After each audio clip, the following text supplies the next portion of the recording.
Hello guys, in today's video I will be showing you how to fix VK not opening problem. So the answer is easy, just go to the settings, then scroll down to the apps section, and then go to the search and search VK, and then go to the storage, and here you will find this clear cache option. Click on it.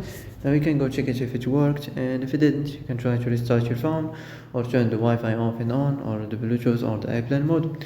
Also you can try to clear data, but be careful. If you clear data, all this application's data will be deleted. This includes all files, the settings, the accounts, the databases, etc. So be careful if you want to clear your data.